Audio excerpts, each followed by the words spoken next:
I'm Barley Jonathan, and this is the 6 p.m. primetime newscast on Equinoxe television, live from our headquarters in Cameroon's economic capital, Douala. In our top stories in this edition of the news, the United States Under Secretary of State in charge of African Affairs, Thibault Nash, says the people of the northwest and the southwest regions of the Republic of Cameroon wants to have a say in the management of the affairs of those two parts of the country and not reconstruction.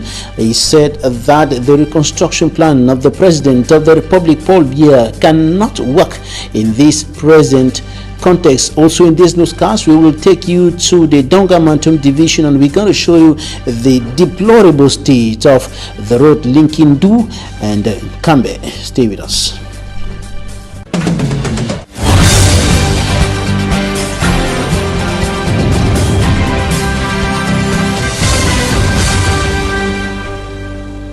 Thanks, ladies and gentlemen, for staying with us in this edition of the news on Equinoxe television.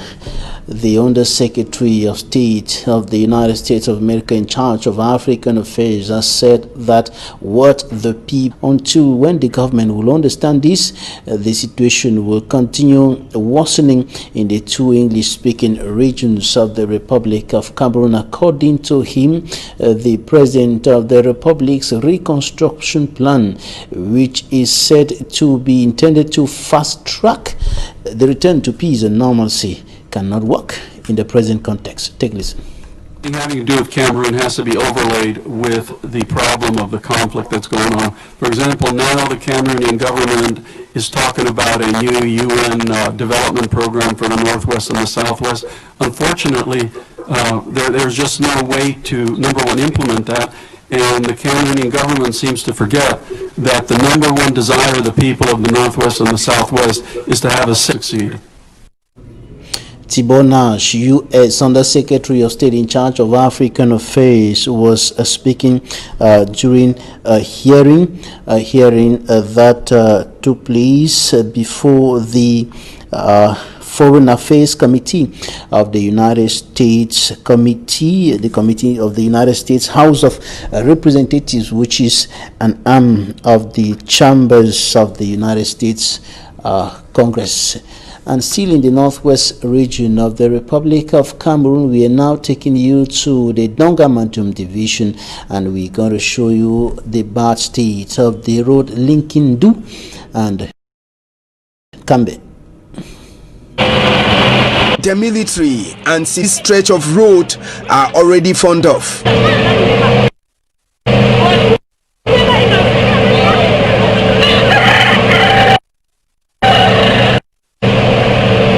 This is the stretch of road heading to Ndu from Kamer in the Donga Mountain Division of the Northwest region.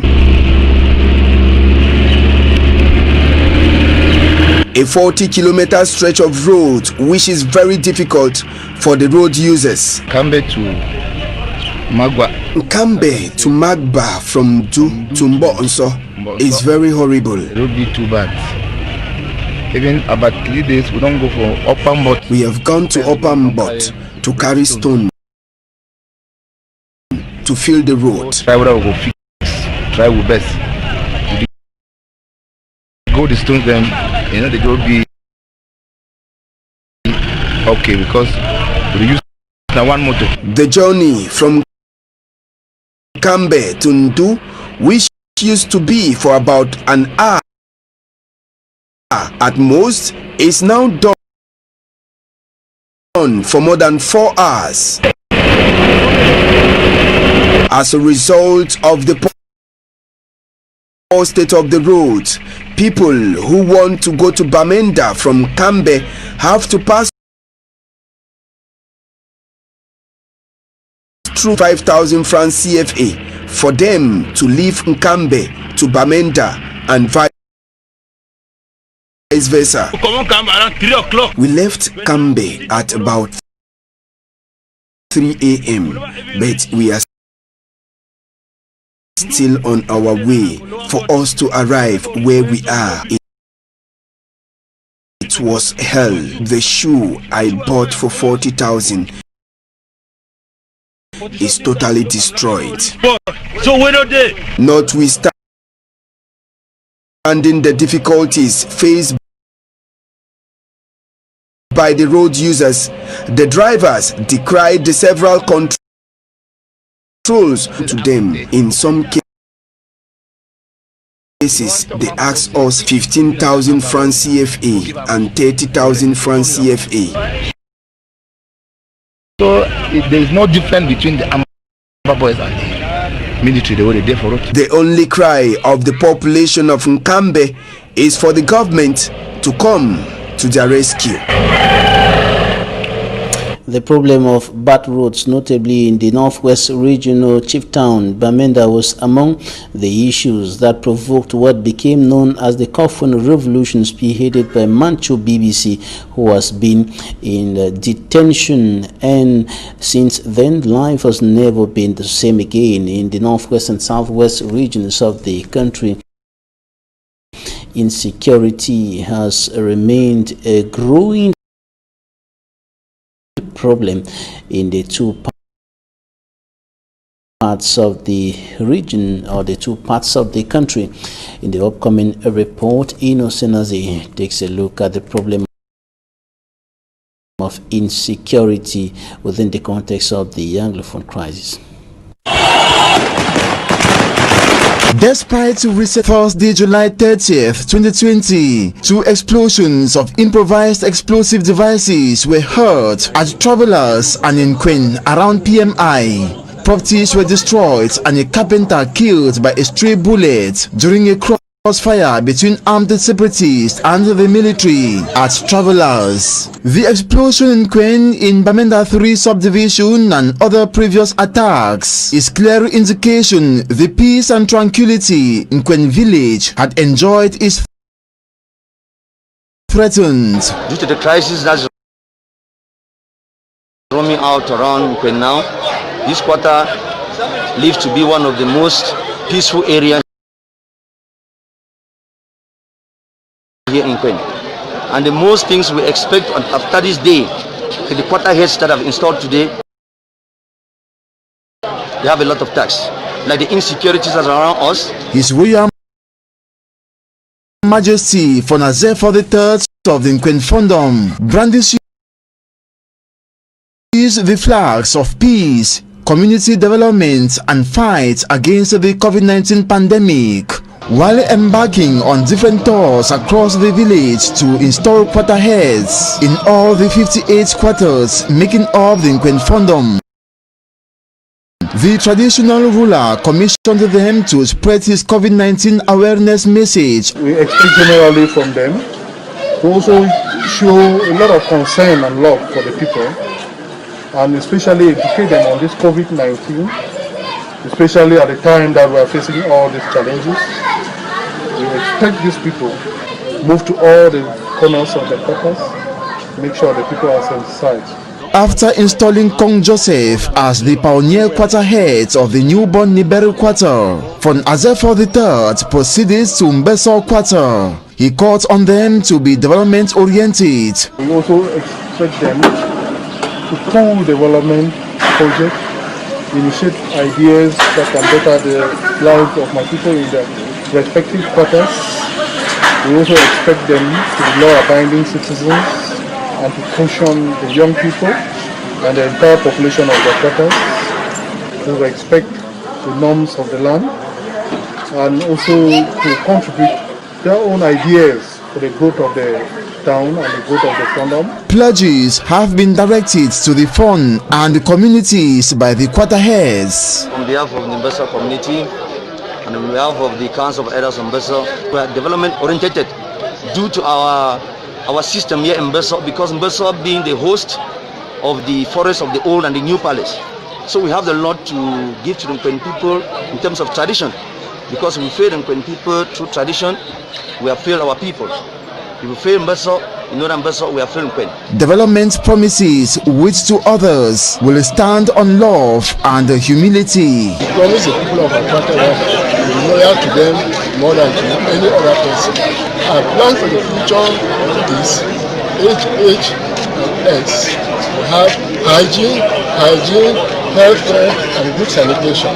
That's what we want for this quarter in the next 5 years. The Clean Water Project for us, the whole quarter, will help us fight even the COVID-19. Much action is expected from the quarter heads and not just mere verbal promises. From every indication, it's not an easy job for them, but we're expecting from them that they should work as a team, transparency, be developmental oriented, and so on. Not what we pray and we hope that the quarter heads will work as one, as a team, so that they can better the development of Mbeso quarter.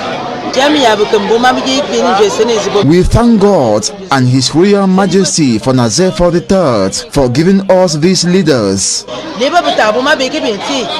are the ones we expected to lead us. We will work in collaboration to realize community projects. Installation continues in Bejong, Tefunki and Belem quarters on August 9th, 2020. Muslim faithfuls in Tombel in the Kupe Monikuva Division, southwest region of the Republic of Cameroon have prayed Allah to help put an end to the Anglophone crisis and the coronavirus pandemic creating havoc in the country, and they did so during the celebration of the Feast of the Ram. Today, Innocent Azi has more.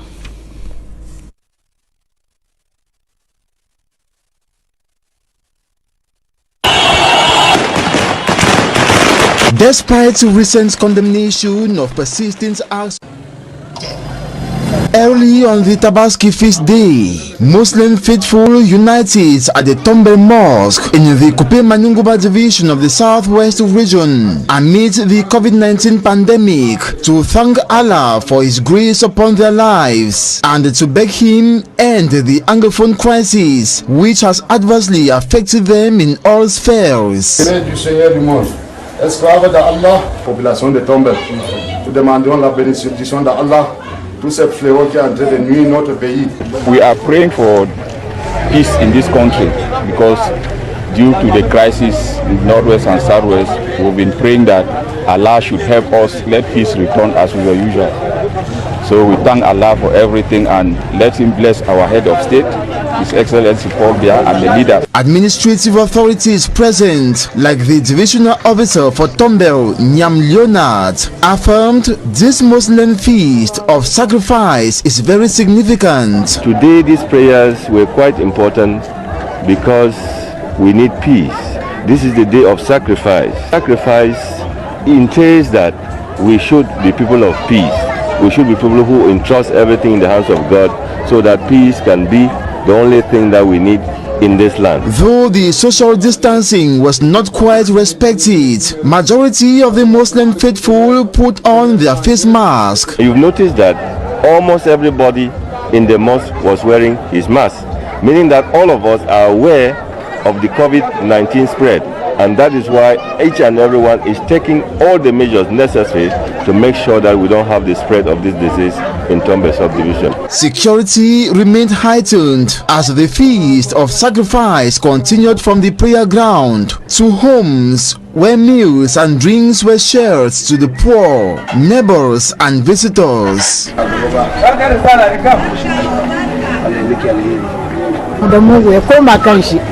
Meantime, the Muslim faithfuls have pledged to continue praying to Allah so that peace fully returns in Cameroon's two English-speaking regions and for the COVID-19 pandemic to be defeated.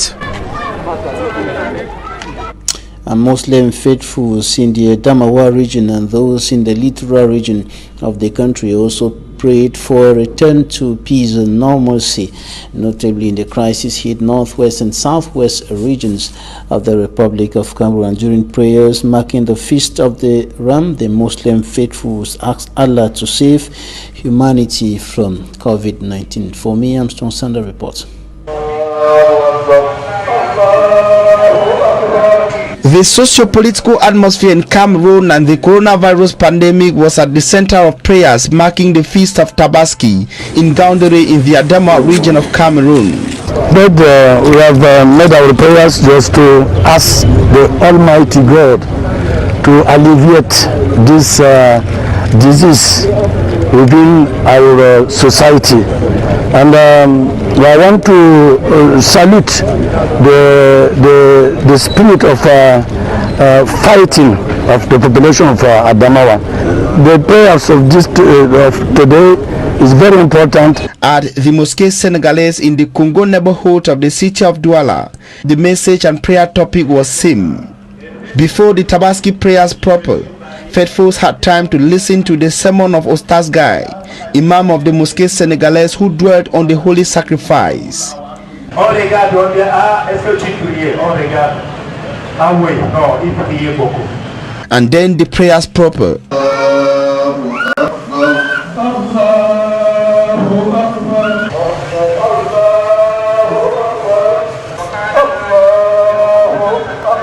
Imam Ostaz Guys says the coronavirus, whose impact was visible on the turnout at the prayer side, was their main prayer topic. We have done it in a good condition, and then we thank God. We have prayer for our country and for everybody. Now we know we are in some situation which is not allowed us to do some work, I mean some business. Coronavirus is doing bad for everywhere. If you remember, nothing is moving now. Everybody is crying. See, we have prayed in the mosque and to ask Allah to remove this sick. This is doing bad for everybody. Irrespective of the challenging context, faithfuls had reasons to send out good wishes. Thank you very much. Barka da Sallah. Barka da Sallah for all the Cameroonian man and women. If social distancing characterized prayers in Gaoundiri, it visibly wasn't a preoccupation to faithfuls at the Mosque Senegalese in Douala. However, in both areas, the wish for a return to normalcy in the northwest and southwest regions of Cameroon was unanimous. And today is the 58th edition of the Day of the African Woman, and the theme of this edition is focused on the African woman and the COVID-19 pandemic challenges. And in the southwest region of the country, the women, however, say they have a bigger problem: the Anglophone crisis, and of course the coronavirus pandemic, and they are begging on authorities to find solutions, notably to the crisis that has been rocking the two Anglophone regions of the country for close to 4 years today. So sing a song for women everywhere. It is the 58th edition of the Day of an African Woman, and as the continent commemorates under the theme African Women and the challenges of COVID-19 this 31st day of July 2020, with many ticks saluting that the theme is in context, women in the southwest region use the opportunity. Talking Point is up next.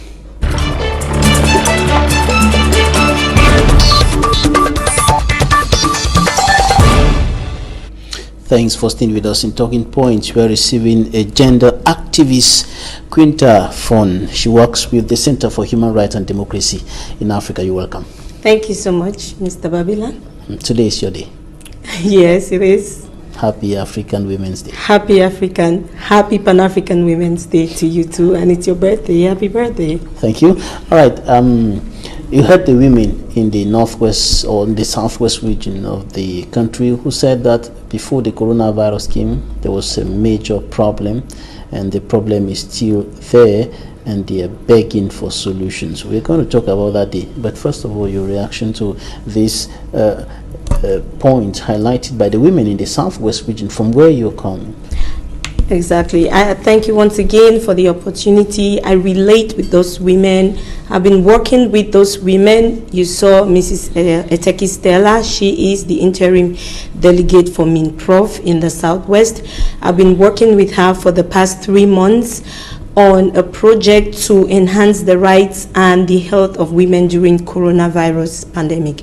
So I really do relate with her and all the women who participated in the program out there today in commemoration of the Pan-African Women's Day. Yes, it is true that our women were already faced with so many challenges because of the Anglophone crisis, and there was some amount of humanitarian assistance that was being given to them, or which were being given to them, but then they were hit again by the coronavirus and even worse humanitarian crisis. So I do relate totally with that. All right, now let's talk about the day. What's the essence of this day? Pan-African Women's Day. Pan-African Women's Day. We commemorate on the 31st of July annually. Member states of the African Union commemorate the Pan-African Women's Day in order to remember and to honor women who worked so hard for the political freedom of Africa. And this gives me an opportunity to point out here that women gathered first before the African heads of states, which were totally made up of men. So that took place in 1963, but women gathered first in 1962 on the 31st of July, 1962 in Dar es Salaam in Tanzania. And one of the reasons why they gathered together was because they wanted to unite in order for there to be a political freedom in Africa, which has been achieved, I can say confidently. All right. So that's one of the significance of this day. But we should also note that this is a day that is set aside to bring together women's groups, stakeholders, to also continue to examine the aims and the objectives of the Pan-African Women Organization, which include the promotion of women's rights, gender equality, women's empowerment, and other developmental projects for women. And certainly other problems affecting the women and the girl child, notably I'm talking about gender-based violence, for example. I'm talking about things like female genital mutilation and all those violations of the rights of women. Exactly. I must say here that one of the objectives of the Pan-African Women Organization, which was established in 1962, 58 years ago, was in order to promote the human rights with the women's rights with the view of eliminating all forms of violence and discrimination. So you're right when you say that. How much has been done in that? Like we said a few minutes ago, there was progress. But then they had the Anglophone crisis, and we had humanitarian support from civil societies as well as international organizations. We had well-wishers, stakeholders on ground who made efforts in order to curb this violence, and also in order to promote the rights of women in the Anglophone regions. Unfortunately, COVID came again, and it has just worsened everything. Now, gender-based violence has exacerbated, and women are faced with even worse challenges than ever before. And this year's edition of the Pan-African Women's Day is focusing on the challenges that women are facing in relation to the coronavirus. Exactly. Can you tell us a little more about that? Yeah. Let me start by saying that with the coronavirus, especially when the first case was discovered in Cameroon the first week of March 2020, what happened was the government reacted by putting in place some measures, including lockdowns and shutdown of businesses, curfews, and all of that. The first really major challenge that our women have been faced with is the loss of the source of their livelihood. Women lost their jobs, young women lost their jobs. And when I talk about women, please permit me, women include girls. So anybody who identifies as female gender, I'm referring to, including girls. So what I'm saying is that women, including girls, of course, who are renowned in entertainment sectors, they lost their jobs. Now, besides that, those who are doing petty businesses, yeah, exactly. Remember, a place like Boya, where I come from, the population had increased as a result of internally displaced persons who had come from, various parts of the region as a result of the Anglophone crisis. And they came and they began to pick up bits and pieces to put themselves together so that they can have some form of economic resilience. Now, with the strict preventive measures that were put in place by the government, they lost a lot. So many young women and girls lost their jobs and lost their petty businesses and consumed the income that they had. They had acquired. I want to say they consumed their savings, and they were left with nothing, and they're looking up to support coming from other humanitarian actors now. So, as it stands, the financial insecurity and the financial economic loss is the number one big challenge that I can see that our women and girls are faced with. But you have other factors like the health, of course. If they don't have money, how can they go to the hospital? And even with the strict curfews and social distancing and all of that, these women cannot even access health care facilities and services like before. So the health aspect is also experiencing a major challenge for the women and the girls in our country. All right, so those are only two, but there are so many more. Talk about gender-based violence has increased in homes. Talk about inequalities, women not being included in decision making. Talk about discrimination. Look at the time when the government decided that they will bring help to the people. How many women were part of the preparations?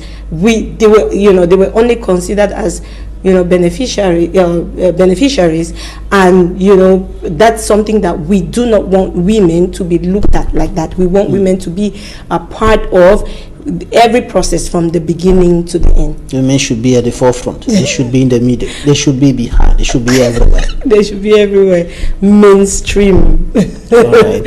So how relevant is this theme with regards to what you just said now, the impact of COVID-19 on the Cameroonian woman? How relevant is this theme in this context? How is it going to bring some kind of remedy? Yeah, it is very important because it provides an opportunity for women and girls, for stakeholders, for humanitarian actors to sit together and begin to consider how women can be revived from all the challenges, how women can be helped, the solutions that can be provided to the women. And this is very serious and particular because, hey, for one, we are celebrating Pan-African Women's Day, but not just that, but because it is proven that humanitarian crisis like that which COVID-19 poses to be, such crises have a disproportionate effect on women and girls and men. So the women are affected differently. Are they more affected? Well, I don't want to put it more affected, but I want to say that they're affected differently. Because even the men who are affected are their husbands. Babila, exactly. So what we're saying is that yes, they're their husbands, but these are women who society look upon to them as primary caregivers. The responsibilities women have are way more than that of men. Women are the ones who go to work. They are notably frontline workers. They come back home, they have to make sure that they provide food for their families. They have to take care of their kids. They have to ensure that their husband. So the society has ascribed these roles for women, and there are so many. And so we are saying that it is time we begin to look at how women are being affected by such crisis differently than men, in order to find out how we can bring in solutions so that men and women can begin to enjoy the same services, the same opportunities, but also take the same amount of responsibilities. Do you like that? You know, an African man in quotes, listening to you now say, but this woman, she wants me to wash plates, she wants me to clean the house, to take care of the baby and so on. Is that what you're telling him to do? Actually, I'm not telling him to do that, but we do have frameworks that define the rights, the fundamental rights of men as well as of women. And so we are saying that this is different from the responsibilities that each society ascribes to women and men differently. Let me just say this. If you go to a country, for example, like the USA, you will realize that they are not experiencing what the African women are experiencing.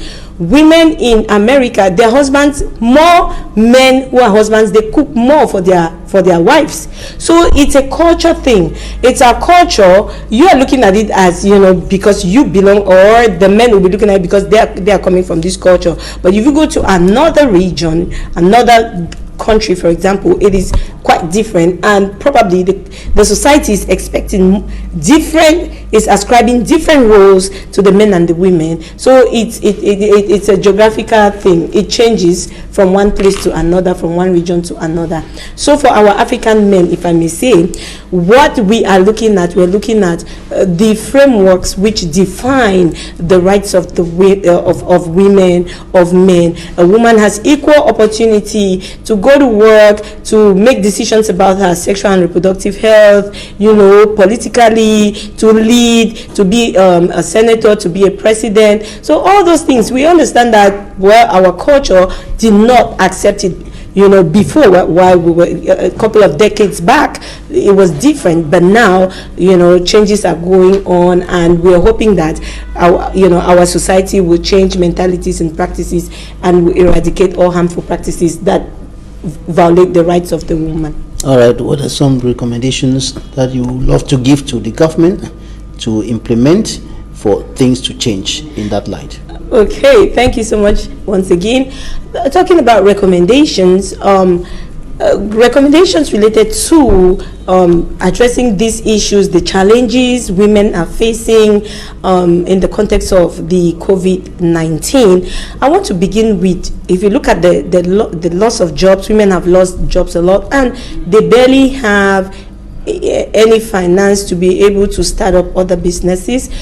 It will be to me, I would like to recommend that the government should consider providing some financial assistance in order to some kind of seed fund or something to business women in businesses in petty trading, so that they can be able to restart business ventures. Also, they can consider subsidizing healthcare. They can also make healthcare affordable to, or free, I should say free even to their children, because they don't have money to take care of these children nowadays. And we don't want to say that the women should continue to depend on the men, because it will keep them more vulnerable if they become financially dependent on men. But if they get assistance so that they can be able to get back on their feet, then that I would like to make that recommendation. Right, especially for the IDP women, the IDPs who have been displaced out of their homes